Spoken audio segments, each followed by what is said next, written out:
My name's Sam, and I'm 32 years old. I've been with this company for over 7 years, working my way up, proving myself time and time again, always doing my best to keep the company on track and my department running smoothly. I'd never imagined that I'd be the one staring at a HR department door, my future in the hands of someone who didn't know the first thing about the work I did. But let me rewind to the beginning. It all started the day my CEO's nephew, who I'd never even met, walked into the office like he owned the place. I had heard whispers for a while that my boss was thinking of retiring. He was getting up there in years, but he still had his mind sharp and his company thriving. Everyone in the office had an unspoken understanding that we'd likely be working with his son, his real successor. We all knew him well, having seen him pop in for a few meetings every now and then, but it was always clear his dad was the one calling the shots. So, when the announcement came that the CEO would be stepping down and handing the reins over to his nephew instead of his son, I was shocked. I didn't know this nephew. I'd never even heard of him until that moment. And as it turned out, neither did most of the company. But what really set the stage for everything to come wasn't just the sudden news, it was the look on his face when he walked into the office for his first day. He barely made eye contact with anyone, walked right past my desk like I wasn't even there, and headed straight for the CEO's office. His whole demeanor screamed arrogance. The first day was mostly him talking to the higher-ups, probably going over whatever plans he had. I wasn't too concerned, though. I figured the transition would take some time, and once he got a sense of the company, he'd settle in and start working with everyone. Right? Wrong. Fast forward to the next morning. I just finished wrapping up a project and was sitting in my office when I got a call from HR. They wanted me in the office. My gut sank. It wasn't normal for them to call me in for anything, so my mind immediately started to race. Was I getting promoted? Was it about a new project? As I walked down the hall, I tried to shake off the unease, but as soon as I stepped into the HR office, I knew something was wrong. "Sam, have a seat," said Linda from HR, her voice unusually calm. I sat down and tried to brace myself, but she didn't waste time. "I'm afraid we need to let you go.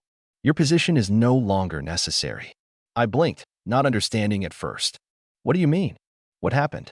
"Well," she began, "the new CEO," she paused, like she couldn't believe it either. "The new CEO decided to make some changes, and your position is being eliminated." I felt like the world had just shifted beneath me. "What? You're telling me that I'm being fired?" Linda seemed uncomfortable but nodded. "Yes. It's not personal, Sam. He just feels that your role isn't contributing to the company's future vision." I sat there, stunned. I had been with the company through thick and thin. I'd fought for this company like it was my own. And now, this kid, this stranger, was deciding my fate?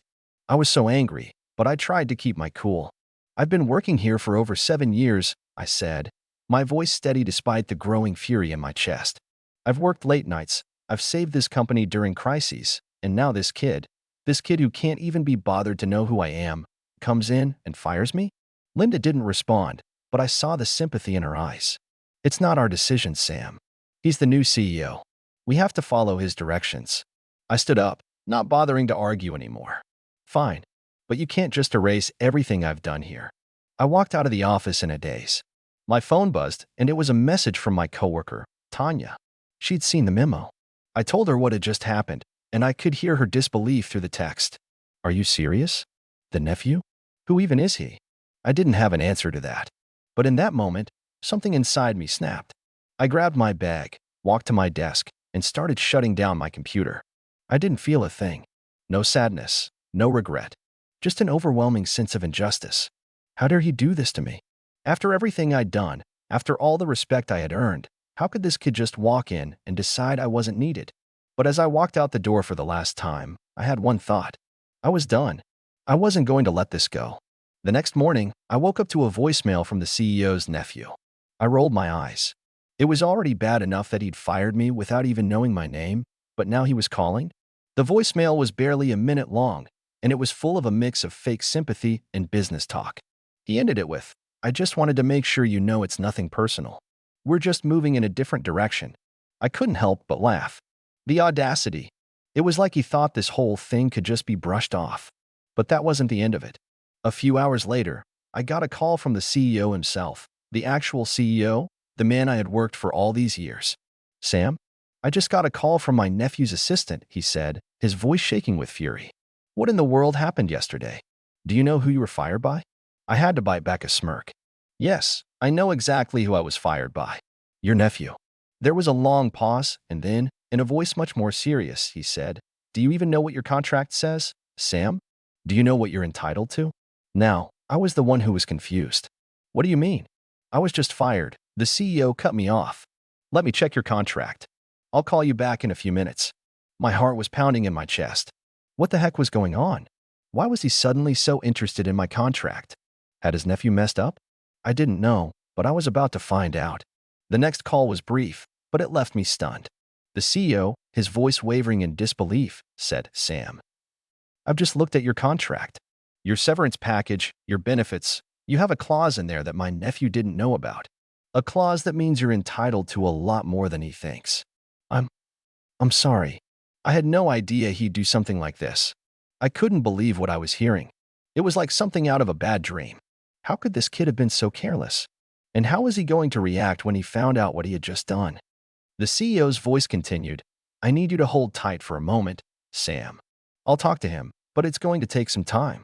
This is a big mess. I sat there for a few seconds, processing the words, but honestly, I was too stunned to really absorb it all. Here I was, standing in the middle of a storm I had never seen coming. A clause in my contract that this kid didn't know about? What kind of clause was it? What did it mean? I had worked so hard to get to this point, and now it seemed like there was something buried in the fine print that could change everything. It was only a few minutes before my phone rang again, and this time, it was from the CEO. His voice was full of frustration and a little bit of disbelief. Sam, you don't know this, but your contract has a special clause regarding wrongful termination. And this, my friend, qualifies as exactly that. I felt a rush of relief mixed with confusion. Wrongful termination? I echoed. But I was just fired for no reason. This is a joke, right? The CEO was silent for a moment, like he was trying to find the right words. It's not a joke.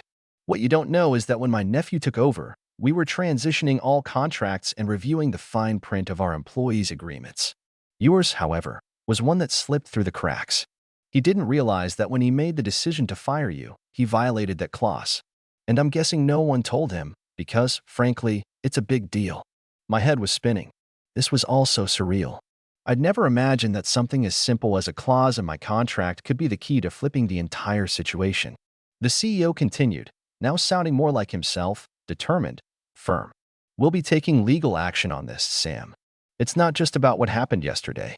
You're entitled to compensation, significant compensation. And, frankly, my nephew has made a huge mistake here. I'm going to personally ensure that this gets rectified, and you'll be well taken care of. I was speechless. I had no idea what to say. It felt like the rug had been pulled out from under me, and in the best way possible. All of a sudden, my anger shifted into something else.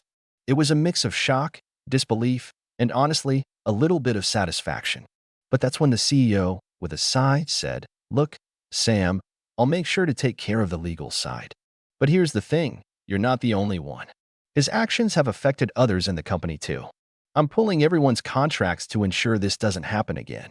But I need to warn you, once this blows up, it's going to get messy. And my nephew is not going to take kindly to it. I was already 3 steps ahead. I could feel the tension building. The nephew had no idea what he just walked into, and now it seemed like his entire world was about to come crashing down. But it wasn't going to happen without a little push from me. I'm not looking for a battle, but I'm also not letting this slide, I said, my voice steady. If he wants to play games, I'm more than happy to play along. The CEO chuckled lightly, though I could tell he wasn't finding much humor in the situation. Well, Sam, that's exactly why I called you. I don't think this is over. And honestly, if you want to make sure this gets sorted, you'll probably want to keep this whole thing quiet for now. We don't want to blow the whole thing up too soon. I'll keep it quiet, I said, though I could feel my pulse quicken. This was far from over. That night, I couldn't sleep. I kept replaying everything that had happened in my head, how easily it all went down, how it all felt like I was a chess piece on a board that no one cared about. But now, I was in a position of power. The ball was in my court, and I wasn't about to let it drop. The next day, I got a call from the nephew himself. Sam, he said, his voice strained. I just found out about the clause in your contract. I didn't know. No one told me.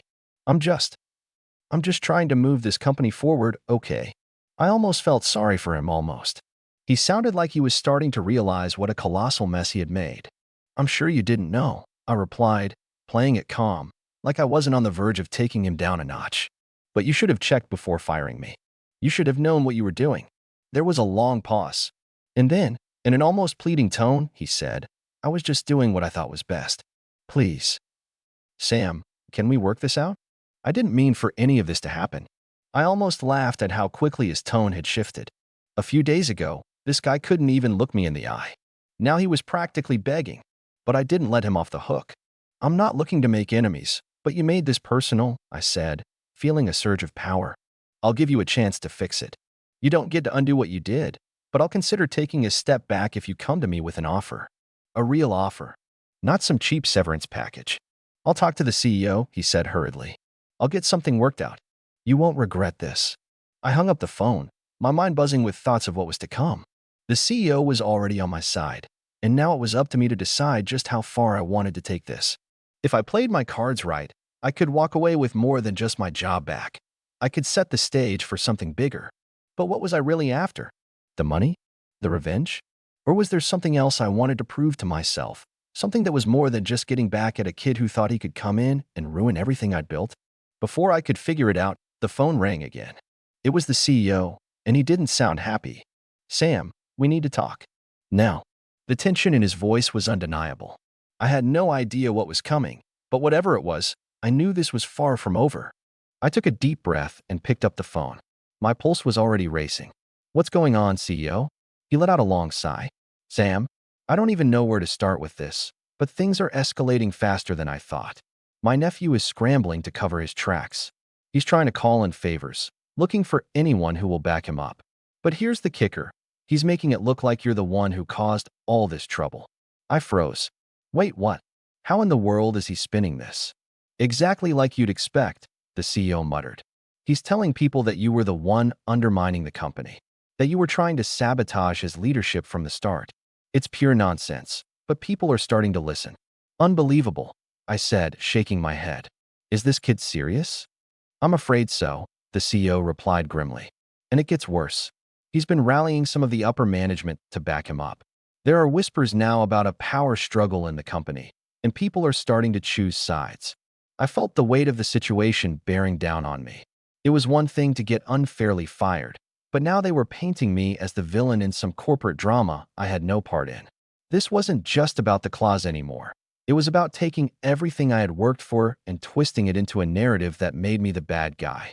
"Sam, I need you to do something for me," the CEO said suddenly. "You need to stand your ground. If you let this go, they'll destroy you. I'll back you, but we need to hit back. Hard." I didn't need any more convincing.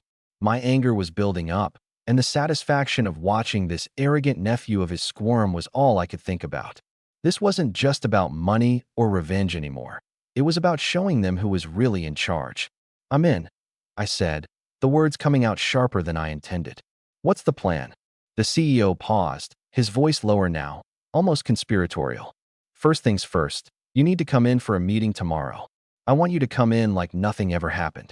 You walk in with your head high, a smile on your face, and you act like you didn't get fired. Make it clear you've been through this before, and you're still here. Right? Walk in like I own the place." I muttered, my grin creeping back. "You got it," he said. "But we need to take it a step further. We're going to hit them with everything. I've already spoken to the legal team. We've got the clause on our side, and if they continue down this road, they're going to be facing a full-scale lawsuit." "Perfect," I replied, my adrenaline kicking in. "What's the catch?" "The catch is, Sam, you need to stay calm. Let them come at you. Let them try to tear you down.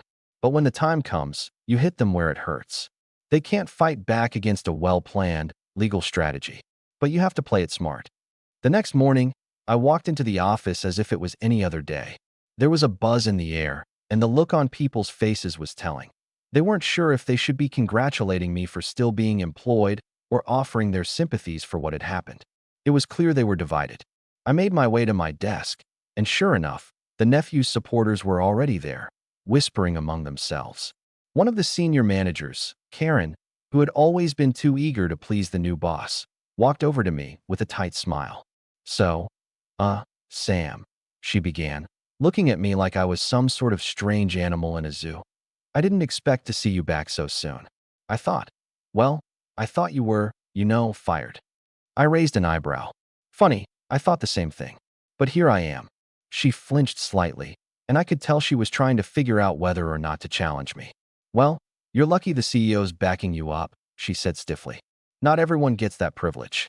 Maybe it's not about luck, I said smoothly, letting the words hang in the air for a moment before I added. Maybe it's about knowing how to play the game. I could see the wheels turning in her head as she tried to process my words. But before she could respond, another manager, this time a guy named Mike, walked by and gave me a knowing look. He was one of the few people in the office who had always been supportive. He gave me a thumbs up when Karen wasn't looking, a silent acknowledgement that I had allies. The tension was thick in the air as I sat down at my desk and waited for the inevitable confrontation. I wasn't sure how long it would take before the nephew showed up to face me, but I knew it was only a matter of time. Sure enough, around midday, the nephew walked into the office. His jaw was tight, and his eyes were darting around nervously as if he were trying to keep it together. He made a beeline for my desk, his face red with barely contained rage. "Sam," he said, his voice clipped. "I thought I made it clear yesterday. You're fired. So what are you still doing here?" I looked up at him slowly, not a hint of fear in my eyes. "I'm here to finish what I started, and to make sure you don't make any more mistakes." He narrowed his eyes, clearly taken aback by my calm demeanor. "I don't have time for your games. Get out before I have security escort you." "Oh, I think you'll want to hold off on that," I replied coolly, not budging from my seat. "Because I have something you're not going to want to ignore." The look on his face shifted from confusion to annoyance, and that's when I dropped the bomb. "I know about the clause in my contract. The one that says you can't fire me without following a very specific process," I said, leaning back in my chair. "And guess what? You didn't follow it. So you've got two choices. Admit you messed up and let me walk away, or we can see how much of this company you're really willing to lose over your ego." The nephew's eyes widened, and his mouth opened, but no words came out at first. He was caught off guard, and for the first time, he wasn't sure how to respond. I could feel the power shift in that moment. He knew I had him. And for the first time since this whole mess started, I felt like I had control. But I wasn't done yet. The nephew stood there, his mouth working but no words coming out. For a few seconds, he just blinked at me, trying to process what I had said. I could see the panic creeping into his eyes. He wasn't the confident, entitled guy who had barged into this company thinking he could just steamroll over everyone. Now, he was just a kid who realized he'd messed up. "Why you think you can just threaten me with legal action and get away with it?" he stammered, his voice rising. I leaned forward slowly, looking him dead in the eye. "No, I don't think I can just get away with it. I know I can. Because unlike you, I actually read my contract and understand the terms." "You didn't even bother to do that, did you?" He was trembling now, trying to regain some of the power he thought he had. But it was too late. The silence in the office was deafening, everyone watching us, the tension thick enough to cut with a knife. "You're still fired," he snapped finally, his voice growing more desperate. I smiled, almost pitying him. "You know, I really hate to be the one to break it to you, but firing me doesn't change anything. You're just digging yourself into a deeper hole. The CEO already knows about your little stunt. You've made yourself a target." His face turned crimson. This is ridiculous. I'm the one in charge now, not you." I took a deep breath, feeling calm but resolute. "It doesn't matter if you're in charge. You don't get to walk all over people like this. You can't just throw your weight around without consequences. And trust me, I'll make sure there are consequences. Big ones." At that moment, the CEO walked into the room, his presence instantly commanding the attention of everyone in the office. He looked at the nephew, then at me, then back at the nephew with a look of disdain. "I think it's time we have a chat, nephew," the CEO said, his voice cold. "I'd like to know exactly why you thought it was a good idea to fire someone who actually understands the business." The nephew's eyes went wide as he stammered. "Me but uncle, I save it," the CEO snapped. "We're going to have a full review of this entire situation. And I'm going to need you to explain why I shouldn't revoke your access to everything, right now. You've made a mess of things, and I don't think I'll be able to clean it up for you this time." The nephew stood frozen, his confidence draining away as the reality of the situation set in. His uncle had just turned on him, and there was no coming back from that.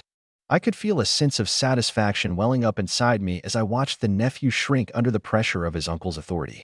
The CEO turned to me then, a look of acknowledgement in his eyes. Sam, we're going to make sure you're compensated properly for all this. And I'm going to need your help getting things back on track around here. We've got a lot of work ahead of us. I smiled, the feeling of victory sinking in. Happy to help. The nephew, looking defeated, mumbled something about needing to take a break and shuffled out of the room. No one stopped him. I could tell that whatever support he thought he had left was gone in an instant. I knew this was just the beginning of his downfall. The CEO turned to the rest of the office, his voice firm. Everyone, let's get back to work. We have a company to run. But as I walked back to my desk, a weight lifted off my shoulders. The feeling of getting the last laugh, of seeing the person who thought they were untouchable finally face consequences, was satisfying in a way I hadn't expected. I wasn't just going to let someone ruin everything I'd worked for. And now, I had the power to make sure they paid for it. As I sat down, I glanced over at the door where the nephew had just exited. I couldn't help but smile to myself. He had underestimated me, thinking I'd just roll over. But now he knew, never mess with someone who's willing to fight back, especially when they've got a contract that spells out exactly how things are going to go. And for the first time in a long while, I felt like I was finally in control of my own destiny again.